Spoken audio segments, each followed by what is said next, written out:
तमाम किस्म की तारीफ़, तौसीफ़, किबरियाई और बड़ाई अल्लाह रब्बुल आलमीन के लिए है, जो हम तमाम बनी नौ इंसान और कुल कायनात का खालिक व मालिक और राज़िक़ है, जिसने हमें और आपको, हम इंसानों को हिदायत के लिए बेशुमार नबियों को भेजा, जिनकी सबसे आखिरी कड़ी जनाब मोहम्मद रसूलुल्लाह सल्लल्लाहु अलैहि वसल्लम की दात अक़दस हैं। दुरूद व सलाम नाजिल हो तमाम नबियों पर और अल्लाह के आखिरी रसूल सल्लल्लाहु अलैहि वसल्लम पर भी। मुअज़्ज़ज़ हाज़रीन, आज की तारीख़ ज़ुल्क़ादा की 13 तारीख़ है। हुर्मत के महीनों में से मुसलसल 3 महीने जो हैं उनमें से एक है हज़रत इब्राहीम अलैहिस्सलाम की तारीख़ और सीरत के तलबा इस बात से वाकिफ़ हैं कि जब भी इब्राहीम अलैहिस्सलाम की ज़िंदगी और उससे हासिल होने वाले असबाब से मुताल्लिक़ बात होगी तो इन हुर्मत के महीनों को नज़रअंदाज करके या उसे छोड़ करके बात करना मुमकिन नहीं है। हम और आप मुसलमान हैं और अल्हम्दुलिल्लाह रब्बुल जलाल वल इकराम के हुक्म के मुताबिक हम तमाम नबियों पर यकसां ईमान रखते हैं। किसी नबी को किसी नबी पर फजीलत नहीं देते, जैसा कि रब्बुल जलाल वल इकराम के प्यारे नबी सल्लल्लाहु अलैहि वसल्लम ने हमें और आपको हुक्म दिया कि किसी पे किसी को फजीलत नहीं देना है। तमाम नबी किराम के मकाम आला तरीन हैं, सब के सब अज़ीमुल मर्तबत हैं, सभी रब्बुल जलाल वल इकराम के मुअज़्ज़ज़ इज़्ज़त अता करदा और शान अता करदा शख्सियात हैं। और जाहिर सी बात है उन जैसे इस ज़मीन में कोई और पैदा ही नहीं हुए, क्योंकि अनबिया अल्लाह तबारक व तआला के मुंतखब करदा अफराद थे और उनकी ज़िंदगियाँ हमारे और आपके लिए नमूना है। लेकिन बाज़ बातें अल्लाह तबारक व तआला ने फरमाया तिलका रुसूल फद्दलना बादहुम अला बाद, के ये अनबिया किराम हैं जिन्हें हमने बाज़ को बाज़ के ऊपर फजीलत दी है। तो बाज़ नबियों की आप देखेंगे कि कोई नबी की किसी मामले में फजीलत बहुत ही आला है, तो दूसरे नबी हैं जिन्हें किसी और मामले में उनकी फजीलत बहुत ही आला है। किसी की तनकीस नहीं की जा सकती है, सबकी फजीलतें हैं। लेकिन अल्लाह तबारक व तआला ने फरमाया कि हमने बाज़ को बाज़ के ऊपर फजीलत दी है, लेकिन ये नहीं बताया कि किस नबी के ऊपर किसको फजीलत हासिल है। ये नहीं बताया कि हाँ है फजीलत हासिल। हम और आप आज के खुतबे जुमे में देखेंगे कि रब्बुल जलाल वल इकराम ने जो अनबिया किराम भेजे उनमें एक मुसल्लम नबी जो अक्सर जिंदा मज़ाहिब के यहाँ आज भी एहतराम की नज़रों से देखे जाते हैं, और ये वाहिद नबी हैं जिन्हें हर कोई अपना कहने में फ़ख्र और क़ुव्वत महसूस करता है, चाहे वो यहूद हो, चाहे वो नसारा हो, चाहे वो मुसलमान हो, जिनका आसमानी मज़ाहिब पे गोया के होना साबित है। ये 3 मज़ाहिब हैं, बकिया और भी मज़ाहिब हैं दुनिया में जिनके यहाँ हज़रत इब्राहीम अलैहिस्सलाम का तस्वुर पाया जाता है। उनके वाक़यात के हवाले मिलते हैं, जैसा कि हमारे हिंदुस्तान का जो सनातन धर्म है वहाँ पे भी आप अगर पढ़ेंगे तो आपको मालूम होगा कि इब्राहीम अलैहिस्सलाम का तज़किरा मिलता है। लेकिन हूबहू तज़किरा मुमकिन नहीं है, क्योंकि किताबें तहरीफ शुदा हैं। अब मैं बात करने जा रहा हूँ हज़रत इब्राहीम अलैहिस्सलाम की ज़िंदगी की ख़ास पहलुओं पे, जो इंशाअल्लाह अज़ीज़ एक लंबा सिलसिला है इसका। अभी तक इतना मुफस्सल गुफ्तगू मैंने कभी भी नहीं की थी, लेकिन मेरा इरादा है कि हज़रत इब्राहीम अलैहिस्सलाम जैसा अज़ीम नबी, जिन्हें रब्बुल जलाल वल इकराम ने सिर्फ और सिर्फ ये नहीं कि उनकी उम्मतों के लिए, जो उनकी उम्मत थी ना, उनके लिए उन्हें काबिल इत्तिबा करार दिया, बल्कि अल्लाह तबारक व तआला ने इमामुल अनबिया को भी, इमामुल अनबिया जनाब मोहम्मद रसूलुल्लाह सल्लल्लाहु अलैहि वसल्लम को भी यह हुक्म दिया कुरान के अंदर कि आप भी इत्तिबा करें किनकी? हजरत इब्राहीम अलैहिस्सलाम की। तो अगर कोई दीन का तज़किरा करे, सीरत बयान करे, तो वो शख्स उस वक्त तक मुकम्मल दीन बयान कर ही नहीं सकता जब तक कि हज़रत इब्राहीम अलैहिस्सलाम का मुकम्मल और मुफस्सल तज़किरा जो किताब व सुन्नत में मौजूद है वो ना कर दिया जाए। आइए देखते हैं आयत की रोशनी में अल्लाह तबारक व तआला ने फरमाया, इन्ना इब्राहीमा काना उम्मतन कानितन लिल्लाह। हजरत इब्राहीम अलैहिस्सलाम एक उम्मत थे, उम्मत इमाम थे, दाई थे, मुअल्लिम थे। लफ्ज़ उम्मत आप जानते हैं बहुत बड़ी तादाद के लिए हम उम्मत का लफ्ज़ इस्तेमाल करते हैं, ख़ास तौर पर किसी नबी के मुत्तबईन के लिए, जैसे हज़रत मूसा अलैहिस्सलाम की उम्मत, हज़रत ईसा अलैहिस्सलाम की उम्मत, मोहम्मद सल्लल्लाहु अलैहि वसल्लम की उम्मत, हम नबी सल्लल्लाहु अलैहि वसल्लम की उम्मती हैं। लेकिन हज़रत इब्राहीम अलैहिस्सलाम के लिए अल्लाह तबारक व तआला ने लफ्ज़ उम्मत इस्तेमाल किया कुरान मुक़द्दस के अंदर। फरमाया कि इन्ना इब्राहीम काना उम्मतन कानितन लिल्लाहि हनीफन वलम यकु मिनल मुश्रिकीन। हज़रत इब्राहीम अलैहिस्सलाम एक मुअल्लिम थे, और कैसे मुअल्लिम?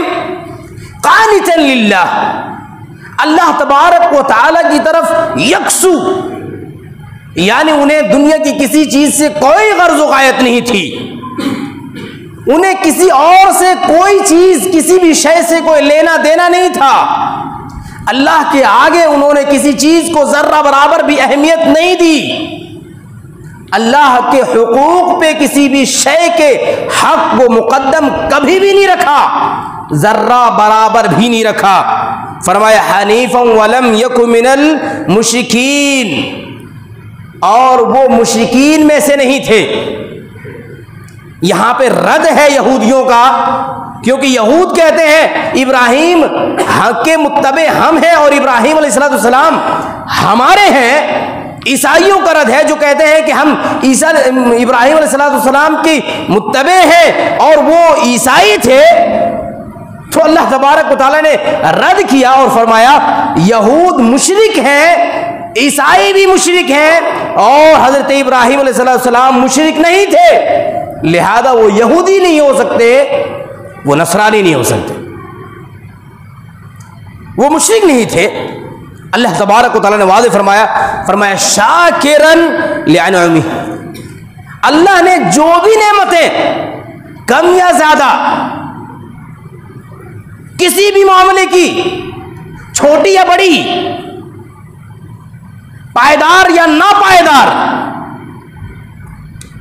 फिल फौर या ताखीर से, जो भी नेमतें अल्लाह तबारक व तआला ने अता फरमाई, शाकिरन लिल्लाह, वो अल्लाह तबारक व शाकिरन लिअनअमी, वो अल्लाह तबारक व तआला की अता करदा नेमतों पे उसका शुक्र अदा करने वाला बंदा था।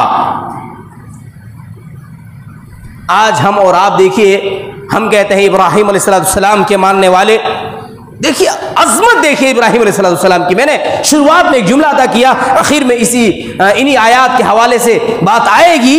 अल्लाह ने हजरत मोहम्मद सल्लल्लाहु अलैहि वसल्लम को ये तालीम दी, ये हुक्म दिया कि आप इब्राहीम अलैहिस्सलाम की इत्तिबा करें, उनकी मिल्लत की इत्तिबा करें।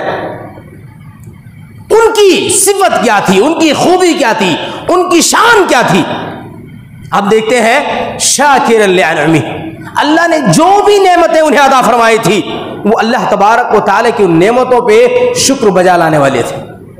ना शुक्री उन्होंने कभी इख्तियार नहीं की। आप देखिए अल्लाह तबारक व तआला ने आपको औलाद से महरूम रखा। 1 साल, 2 साल, 3 साल, 10 साल, 20 साल, 50 साल, 60 साल, 70 साल नहीं, 80 साल तक अल्लाह ने उन्हें औलाद की नेमत से महरूम रखा। लेकिन ना ही वो अल्लाह की जात से नाउम्मीद हुए और ना ही बुढ़ापे में मिलने वाली औलाद के बाद नाशुक्रे बने। समझ रहे हैं? इंसान बुढ़ापे में अभी पता चला कि भाई 1-2 साल के मेहमान हैं, 80-90 साल उसकी उम्र हो चुकी है। अब उस वक्त अगर उसके घर में औलाद पैदा हो जाए तो उसे लगने लगता है ये बोझ है, मैं इसकी परवरिश नहीं कर पाऊंगा। पता नहीं क्या क्या इंसान सोचता है। और वो तो सोचता ही सोचता है, घर वाले दिगर लोग जो सोचते हैं वो तो कमाल है। इंतहाई अफसोसनाक बातें हैं। इस उम्र तक बच्चे, इस उम्र तक बच्चे तो कब होने चाहिए बच्चे, ये हम और आप डिसाइड करेंगे। ये हम और आप फैसला करेंगे कि बच्चे कब होने चाहिए। इब्राहिम अलैहिस्सलाम की 80 साल की उम्र में पहली औलाद होती है, पहला बेटा इस दुनिया में उनका आता है। तो अब क्या होना चाहिए भाई? अगर हमें और आपको फैसला करने दिया जाए तो फिर क्या होना चाहिए? होना ही नहीं चाहिए। फिर हम और आप किसके उम्मती होते? क्योंकि इस्माइल अलैहिस्सलाम जो है उन्हीं की नस्ल में से हजरत मोहम्मद सल्लल्लाहु अलैहि वसल्लम है। सोचिए जरा, कुदरत के मामले में दखल अंदाजी कितना खतरनाक होता है। इस मामले में, इस ज़िम्न में इंशाअल्लाह अज़ीज़ कभी बात मैं करूंगा और इसमें काफ़ी बातें अल्हम्दुलिल्लाह मौके आई हैं। शाकिर लिअनअमी, अल्लाह ने जो भी नेमतें अता फरमाई इब्राहिम अलैहिस्सलाम ने शुक्र बजा लाया उस पर। फिर आगे फरमाया इज्तबाहु वहदाहु इला सिरातिल मुस्तकीम, अल्लाह ने उन्हें चुना, सेलेक्ट किया। खास तौर पर अल्लाह ने उन्हें चुना और चुनने के बाद उन्हें उनकी हिदायत फरमाई, उन्हें राह दिखाई रब्बे जुल जलाल वल इकराम ने। कौन सी? इला सिरातिम मुस्तकीम, सिराते मुस्तकीम अल्लाह तबारक व तआला ने उन्हें दिखाई। हम और आप कौन सी दुआ करते हैं भाई हर नमाज में? इहदिनस सिरातल मुस्तकीम। तो ये कौन सा रास्ता हम अल्लाह से मांगते हैं? इब्राहिमी रास्ता, यानी जो राह अल्लाह ने इब्राहिम को दिया, हमें और आपको ये तालीम दी, उसी राह की फरमाइश और अल्लाह तबारक व तआला से उसी राह के लिए तुम्हें दुआ हर नमाज में करनी चाहिए, क्योंकि इब्राहिमी सिराते मुस्तकीम के बगैर मुमकिन नहीं। हजरत इब्राहिम अलैहिस्सलाम गोया के सिराते मुस्तकीम पे गामजन थे। वहदाहु इला सिरातिल मुस्तकीम, अल्लाह ने उन्हें सिराते मुस्तकीम अता फरमाई। फरमाया एक और आयत, अगली आयत इसकी, व आतैनाहु फिद दुनिया हसना, अल्लाह तबारक व तआला ने उन्हें दुनिया की खैर, भलाई, नेकी, नेमतें, इनामात अता फरमाई। अल्लाह ने हमें और आपको क्या तालीम दी, क्या दुआ करनी है भाई? रब्बना आतिना फिद दुनिया हसना। अल्लाहु अकबर। इब्राहिमी हम और आप बनेंगे तो कैसे? अल्लाह ने जो चीजें हजरत इब्राहिम अलैहिस्सलाम को अता फरमाई, हमें और आपको उन चीजों के हुसूल के लिए दुआएं करनी है, कोशिशें करनी है, अमल करनी है। हसना, अल्लाह ने इब्राहिम को क्या दिया भाई? जमीनें, जायदादें, बिल्डिंगें, क्या अता फरमाए रब्बे जुल जलाल वल इकराम ने इब्राहिम अलैहिस्सलाम को? हसना, हसना, दुनिया की भलाइयां, दुनिया की भलाइयां अता फरमाई, दुनिया की खैर चीजें जिनमें अल्लाह ने खैर रखी हैं वो चीजें अता फरमाई। और फिर फरमाया कि वह इन्नहु फिल आखिरति लमिनस सालिहीन, और जिन्हें दुनिया में खैर अता हो गई तो खैर, खैर की बुनियाद बनती है। नेकी नेकियों के जीने होते हैं, बुराइयां बुराइयों के जीने होते हैं। अल्लाह ने इब्राहिम अलैहिस्सलाम को दुनिया में हसना अता फरमाया, यानी खैर अता फरमाई। नतीजा क्या होगा कि आखिरत में वो नेक कारों में से होंगे, नेक कारों में से होंगे। यानी अगर दुनिया में हमें और आपको चाहिए कि खैर मिल जाए तो हमें उस राह पे चलना पड़ेगा जिस राह में हजरत इब्राहिम अलैहिस्सलाम चले। फिर जब हसना आता होगी तो फिर आखिरत में लनकूनन्न मिनस्सालिहीन हो जाएंगे, कि हम नेक कारों में से हो जाएंगे, अल्लाह तबारक व तआला के फरमाबरदार बंदों में से हो जाएंगे। नबियों, सिद्दीकीन, शुहदा और सालिहीन के साथ हमारा और आपका हश्र होगा। आगे अल्लाह तबारक व तआला ने हजरत इब्राहिम अलैहिस्सलाम की अजमत बयान फरमाई। इतनी सारी खूबियां बयान करने के बाद, इब्राहिम ऐसे थे, इब्राहिम ऐसे थे, इब्राहिम ऐसे थे, हमने उन्हें ये अता फरमाया था, ये अता फरमाया था, ये चीज भी दी थी। जब इतने अजीम इब्राहिम अलैहिस्सलाम थे, अल्लाह के इतने मुकर्रब बंदे थे, अल्लाह के इतने महबूब बंदे थे कि जिनके आखिरत में नेककार होने की गारंटी अल्लाह ने, उसका ऐलान अल्लाह ने कुरान मुक़द्दस में फरमा दिया। और यह भी कि दुनिया में उन्हें हसना अता हो गई, जिनकी तालीम उम्मत मुहम्मदिया को क़यामत तक के लिए दी गई है। तो अब क्या फरमाया अल्लाह ने? फरमाया सुम्मा औहैना इलैका, अल्लाह के रसूल सल्लल्लाहु अलैहि वसल्लम इब्राहिम की इन तमाम खूबियों को मद्देनजर रखते हुए हमने फिर आपकी तरफ वही फरमाई, हमने आपको हुक्म दिया सुम्मा औहैना इलैका। और ये वही कैसी थी? ये आम वही नहीं कि चले ये हदीस के किसी टुकड़े में अल्लाह के रसूल सल्लल्लाहु अलैहि वसल्लम ने फरमा दिया हो। वही गैर मतलू नहीं, बल्कि क़यामत की सुबह तक जब जब इंसान कुरान उठाएगा, इन आयात की तिलावत करेगा, इन आयात को पढ़ेगा, इन आयात को समझेगा, इब्राहिम अलैहिस्सलाम की शख्सियत और आपकी नबूवत की परख उसे होगी, और उसकी शानदार अलामतें, उसके शानदार नुकूश जो उनकी जिंदगी में थे उन्हें नजर आएंगे। और फिर एक इंसान के दिल में वो तड़प और जज्बा पैदा होगा कि अगर इंसान बनना है तो इब्राहिम अलैहिस्सलाम जैसा इंसान बनने की कोशिश करनी चाहिए। वरना दौलतमंद तो नमरूद भी था, हुकूमत को तो उसके भी हाथ में थी, उसने तो वो तो जिंदगी की मिल्कियत का दावा किया था, इब्राहिम अलैहिस्सलाम से मुनाजरे किया था, वक्त का अजीम हाकिम था,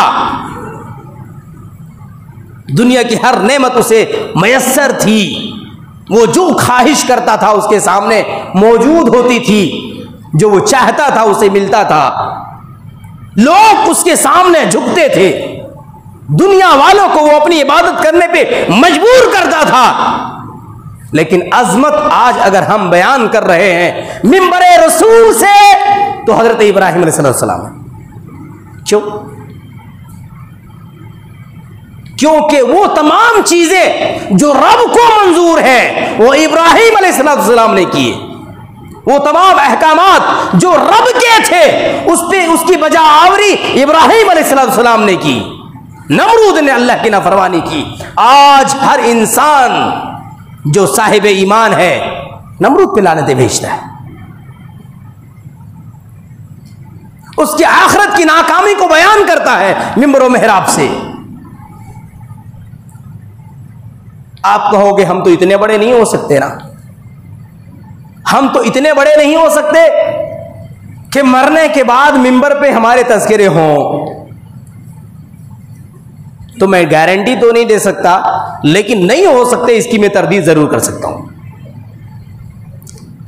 इसकी तरदीद में जरूर कर सकता हूं। क्यों? क्योंकि कौन क्या हो सकता है इसका इल्म ना मुझे है ना आपको, किसको है? सिर्फ अल्लाह तबारक व तआला को। अगर यही बात सोचते कौन साहबे किराम रज़ियल्लाहु ताला अन्हुम अजमईन, अबू बकर सोचते, उमर सोचते, उस्मान सोचते, अली सोचते, हजरत हसनैन सोचते, खालिद बिन वलीद सोचते, हजरत हमजा, हजरत तलहा, हजरत जुबैर और दिगर साहबे किराम रज़ियल्लाहु अन्हुम अजमईन सोचते, तो उन्हें ये तमगा, उन्हें ये परवाना जो कुरान ने अता किया रब की ज़बानी, रब के अल्फाज में, रब के कलाम में, कुरान में, रज़ियल्लाहु अन्हुम व रज़ू अन्हु, ये नहीं मिलता। अच्छा, यही बात अगर हजरत इमाम बुखारी सोचते, इमाम मुस्लिम सोचते, इमाम अबू दाऊद सोचते, इमाम नसई सोचते, इमाम अहमद बिन हंबल सोचते, फुक़हाए किराम सोचते, दानिशवराने दीन सोचते, मुफस्सिरीन कुरान सोचते, तो आज हम इमाम बुखारी का नाम लेने से कासिर होते, इमाम मुस्लिम का नाम लेने से कासिर होते, इमाम नसई का नाम लेने से कासिर होते, इमाम शाफी का नाम लेने से कासिर होते, इमाम मालिक और इमाम अहमद बिन हंबल, इमाम इब्ने तैमिया और अल्लामा अलबानी जैसी शख्सियत से हम और आप महरूम होते। क्यों? क्योंकि किसे कौन सा मकाम मिलना है यह फैसला रब करता है। किन बुनियादों पे? वो लैसा लिल-इंसान इल्ला मा सआ, इंसान की कोशिशों के बुनियाद पे अल्लाह तबारक व तआला उसके हक में फैसले फरमा देता है, उसकी दुआओं की बुनियाद पे। मैं अगर अर्ज करूं उसकी ताजा तरीन मिसाल, तो हम ये पाते हैं कि आजमगढ़ का एक शख्स हिंदू घराने में, ब्राह्मण घराने में पैदा होता है और शिबली कॉलेज जो आजमगढ़ में है वहां तालीम पाता है, किताबें पढ़ करके मुतासिर हो करके इस्लाम कबूल करता है, और इस्लाम कबूल करने के बाद मदीना यूनिवर्सिटी जाते हैं, वहां से बीए एमए हदीस में करने के बाद फिर अजहर से जाकर के पीएचडी करने के बाद फन्ने हदीस की आज की सबसे अजीम तरीन किताबों में से एक किताब तस्नीफ करते हैं। पिछले साल उनका इंतकाल हुआ। हम और आप अगर ऐसे सोचने लगे, हम और आप ईमान वाले के घराने में पैदा हुए, वो तो ब्राह्मण घराने में पैदा होकर के हमारे और आपकी आंखों के सामने सबकी आंखों के तारे बन करके इस दुनिया से इंतकाल कर गए। अरब व अजम के उलमा आज उनकी सराहना करते हैं। अरब व अजम के उलमा हदीस की तमाम सही हदीसें जिस किताब में भी थी, जिस सफ़े में भी थी, जहां उन्हें मिल पाया, जहां उस हदीस की खबर मिली, ढूंढा, तलाश किया, एक जगह तमाम हदीसें जमा कर दी। आज भी हम और आप अजीम बन सकते हैं। तरीका अल्लाह ने कुरान में बयान फरमा दिया है, उसवा हमारे और आपके सामने मौजूद है। सिर्फ ये नहीं कि ऐसे बनना है, कौन कौन बने ये हमारे और आपके सामने मिसालें हैं, कैसे बने ये मिसालें हैं, कौन सा अमल किया ये मौजूद है। अमल के बुनियाद पे उन्हें किन तकलीफ और मुसीबतों का सामना करना पड़ा ये मौजूद है। जब मुसीबतों ने उन्हें घेरा तो उनकी मदद कैसे आई और कहां से आई, ये तज़किरा भी अल्लाह ने कुरान में फरमा दिया है। यानी हमें और आपको चाहिए कि हम सिर्फ सिराते मुस्तकीम के रास्ते पे गामजन हो जाएं। रास्ते की पूरी रहनुमाई किताब और सुन्नत के अंदर मौजूद है। सिर्फ शिकवे और शिकायतों से मकाम और मर्तबे नहीं मिला करते, और ना ही लफ्ज़ इब्राहिमी अगर हमने अपने लिए इस्तेमाल कर लिया कि भाई हम तो इब्राहिमी है, तो वो इंसान इब्राहिम ही हो जाता है। वरना फिर यहूदियों ने कहा था कि भाई इन्ना इब्राहिम काना यहूदियन, कि इब्राहिम अलैहिस्सलाम तो भैया यहूदी थे। नसारा ने कहा कि नसरानी थे, यानी हम नसरानी, इब्राहिम अलैहिस्सलाम भी नसरानी थे। तो ये बात लफ्जों के हेर फेर में अगर हम और आप फंसेंगे तो बात बनने वाली नहीं है, बल्कि गुमराही के रास्ते पे ऐसा इंसान चला जाता है, उसको पता भी नहीं चलता कि हम कितना दूर गुमराही के दलदल में आगे बढ़ चुके हैं, जहां से वापसी मुमकिन नहीं हो पा रही है। आइए देखते हैं हजरत इब्राहीम अलैहिस्सलाम की जिंदगी में, जाहिर सी बात है तमाम अनबिया किराम की जिंदगी में एक इंतहाई अहम मरहला आता है जिसे कहते हैं बेअसत का मरहला। यानी जिस मौके पे उन्हें अल्लाह तबारक व तआला नबूवत से सरफराज फरमाता है। नबूवत अजीम नेमत एक लफ्ज में अगर अदा किया जाए तो, और अजीम तरीन जिम्मेदारी। हमें क्या लगता है भाई नबी हो गए, बड़े बहुत अच्छी बात है, बिल्कुल बहुत अच्छी बात है, लेकिन इस नबी लफ्ज के साथ जो जिम्मेदारी जुड़ती है ना, अल्लाह अकबर, वो अजीम तरीन जिम्मेदारी है। अगर कोई बहुत बड़े पहाड़ को काट कर उसकी जगह से दूसरी जगह इंसान को करने के लिए कहा जाए तो ये बात छोटी होगी बनिस्बत नबूवत की जिम्मेदारी की। बहुत बड़ी जिम्मेदारी होती है। इसीलिए रब्बुल जलाल वल इकराम ने नबियों को चुन चुन करके ऐसी शख्सियतों का, ऐसे अफराद का इंतखाब किया जो इस अजीम तरीन जिम्मेदारी को उठा सके।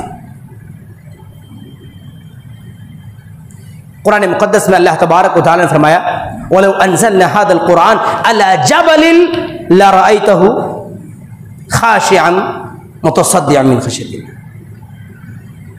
अगर मैं पहाड़ पर कुरान नाजिल फरमाता, पूरी जिम्मेदारी का तज़किरा अल्लाह ने नहीं फरमाया, अगर सिर्फ नाजिल करता पहाड़ के ऊपर, तो ऐ लोगों सुनो, तू इस पहाड़ को देखता कि अल्लाह के खौफ और उसके डर से ये रेजा रेजा हो जाता। अल्लाह अकबर। सिर्फ नाजिल करता पहाड़ पे, जिम्मेदारी नबूवत की नहीं, तो पहाड़ रेजा रेजा हो जाता। इसलिए अल्लाह तबारक व तआला ने नगीने चुने इंसानों में से, ऐसे शख्सियात और ऐसे जात का इंतखाब किया जो इस अजीम तरीन जिम्मेदारी और बोझ को बर्दाश्त करने के साथ जिम्मेदारी को निभा सके। अल्लाह के रसूल सल्लल्लाहु अलैहि वसल्लम की सीरत हमारे और आपके सामने है, किस कदर आपने कुर्बानियां दी दीन के लिए। लेकिन हजरत इब्राहीम अलैहिस्सलाम की सीरत, जाहिर सी बात है हम और आप कम पढ़ते हैं तो हमें लगता है कि पता नहीं क्या हुआ होगा। पढ़िए तो आपको मिलेगा कि हजरत इब्राहीम अलैहिस्सलाम को भी बहुत सताया गया, बड़ी तकलीफें दी गई, बड़ा मारा गया। अरे भाई, इससे बड़ी आजमाइश क्या हो सकती है कि उन्हें दहकती हुई आग में मिनजनीक के जरिए से फेंक दिया गया। यानी गोया कि अगर दूसरे लफ्जों में कहा जाए तो दुनिया में एक जहन्नम तैयार किया गया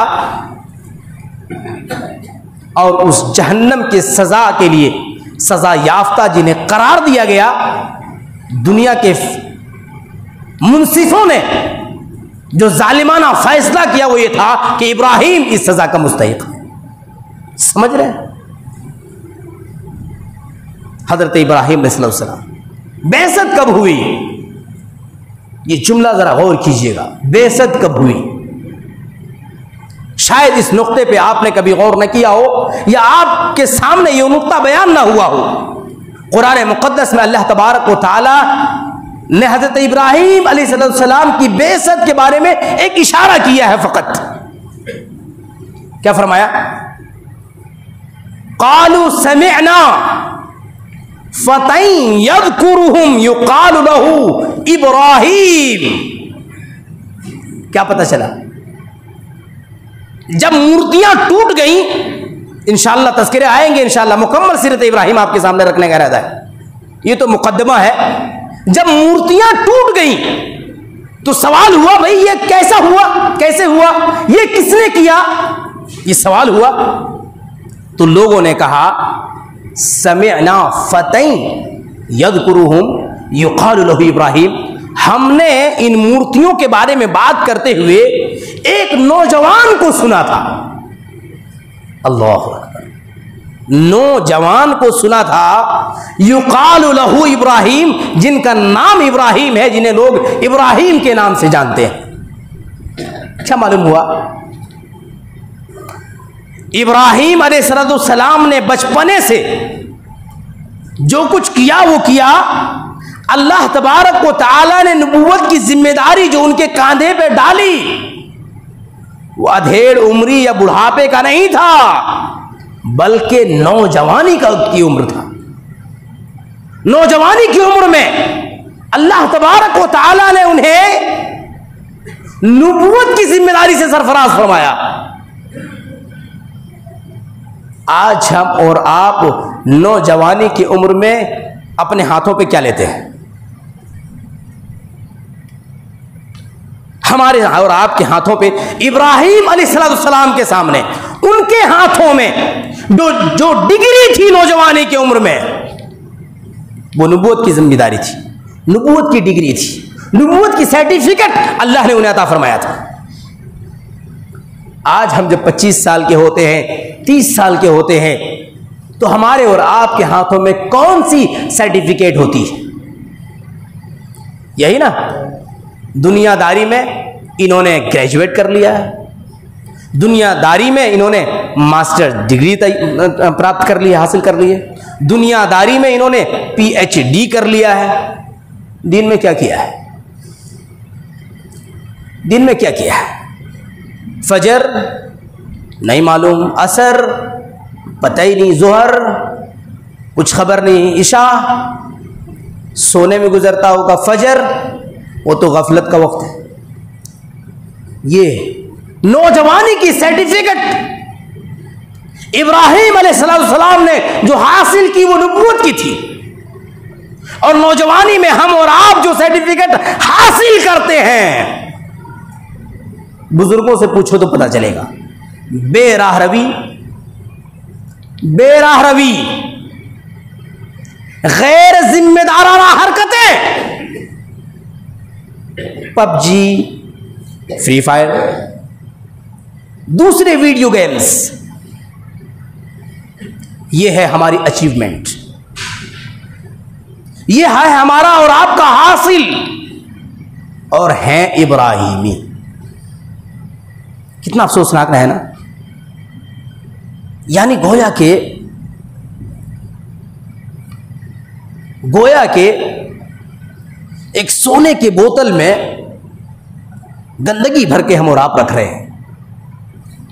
हम और आप सोने के बोतल हैं, इब्राहिमी है भाई, लेकिन उसमें जो चीज भर रहे हैं वो इब्राहिमी नहीं है। कितना खतरनाक है। इंतहाई गैर जिम्मेदाराना हरकतें, दीन के मामले में जिहालत का जो हमने और आपने सबूत दिया है, अल्लाह तबारक व तआला हमें और आपको माफ करे और हिदायत से नवाजे। अब देखिए इब्राहिम अलैहिस्सलाम, ऐसा नहीं है कि चलो भाई अब तो नबूवत मिल गई, तमगा लोगों की तरह लगाते हैं, बैच की तरह अपने सीने पे और टहलते हैं। लोग देखें तो कहें कि नहीं बड़ा इंसान है भाई, नबूवत से नवाजा गया है। ऐसा नहीं था। जो ही अल्लाह तबारक व तआला ने नबूवत से नवाजा, निकल पड़े दावत के मैदान में, दावत के मैदान में निकल पड़े। और जब दावत देने की बारी आई तो शुरुआत कहां से किए? शुरुआत कहां से किए? अपने वालिद मोहतरम को दावत दी। मालूम है सबसे मुश्किल काम है अपने घर के बड़े लोगों को समझाना। क्यों? आपके वालिद हैं, उन्होंने आपको पाला पोसा, जवान किया, आपकी तरबियत की, आपको सिखाया समझाया, तमाम चीजें हैं। अब आप अपने वालिद से ये कहें कि वालिद साहब ये गलत है, ये गलत है, ये गलत है, ये गलत है, तो जवाब क्या आता है? तुम्हें मैंने पाला पोसा, पढ़ाया लिखाया, और आज तू मुझे बताएगा क्या सही है और क्या गलत है। सबसे मुश्किल काम अपने वालिद को, अपने घर के बड़े लोगों को समझाना और उन्हें बताना कि क्या सही है और क्या गलत है। अच्छा, दूसरी चीजें तो बाद में समझ में आ जाती है, दुनियावी मामलात। क्यों? क्योंकि कभी गांव में, कभी मोहल्ले में, कभी गलियों में, कभी दूसरे लोगों से इंसान सुना हुआ होता है कि भाई ऐसा नहीं बल्कि ऐसा सही है। मिसाल के तौर पर एक नौजवान ग्रेजुएट करके आता है बेहतरीन इकोनॉमिक्स में, और उसके बाद अपने वालिद को कहता है अब्बा अब घर के जो भी लोग भी आना जाना है ना, पैसे उससे का मामला वो मुझे आप देखने दीजिए, क्योंकि मैं पढ़ा लिखा हूं। तो बाप कहता है हाँ बेटा बहुत मेहनत से पढ़ाया, अब तू ही देख।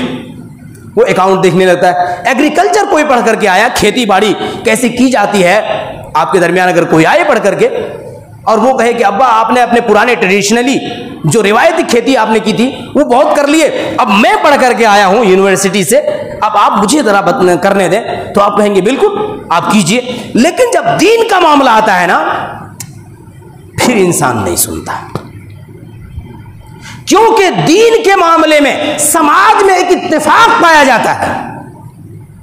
उसके बरखिलाफ ना उसने सुना होता है ना देखा होता है, और जो कुछ सुना और देखा होता है वो यही है कि इसके खिलाफ बात करना बगावत है, इसके खिलाफ बात करना गुमराही है, इसके खिलाफ जाना बाप दादा के दीन को छोड़ना है। यही उसके दिमाग में भरा होता है, यही उसने सुना होता है। लिहाजा जब उसके दीन के बारे में बात होती है फौरन मुखालिफत करता है और कहता है ये नहीं हो सकता। पढ़ के आए हो अपनी जगह, लेकिन ये वाली पढ़ाई तुमको मैंने नहीं पढ़ाई। इंशाअल्लाह अगले जुम्मे में हज़रत इब्राहीम अलैहिस्सलाम की ज़िंदगी के मुख्तलिफ गोशे आपके सामने मुफस्सल आएंगे। मैं आखिर में रब्बुल जलाल व इकराम से दुआ करता हूँ इलाहुल आलमीन हम तमाम लोगों को इब्राहीमी सच्चे और पक्के तरीके से बना दे। हमारी और आपकी ज़िंदगियों में इब्राहीम अलैहिस्सलाम के जो अच्छे आमाल थे, अल्लाह तबारक व तआला उन आमाल के नमूने हमारे और आपकी ज़िंदगियों में पैदा फरमा दे। हम उनके रास्ते पे चलें, उनके तरीक़ों को इख्तियार करें, उनके उसवे को इख्तियार करें। हमारी जवानी इब्राहीम अलैहिस्सलाम की ज़िंदगी और उनकी जवानी के मुताबिक गुजरे, और हमारी और आपकी ज़िंदगी इब्राहीम अलैहिस्सलाम की ज़िंदगी के मुताबिक गुजरे, अल्लाह के रसूल सल्लल्लाहु अलैहि वसल्लम के बताए हुए तरीके के मुताबिक गुजरे। अल्लाह तबारक व तआला तो हमारे गुनाहों को माफ़ फरमा, हमारे ख़वातीन हमारे माओ बहनों के गुनाहों को माफ़ फरमा, हम तमाम को सिराते मुस्तकीम पे हमेशा कायम व दायम और गामज़न रख, और जब हमारा खात्मा हो तो ईमान पे हमारा खात्मा हो। आमीन तक़ब्बल या रब्बल आलमीन। अक़ूलु क़ौली हाज़ा फ़स्तग़फ़िरूह इन्नहु हुवल गफ़ूरुर रहीम।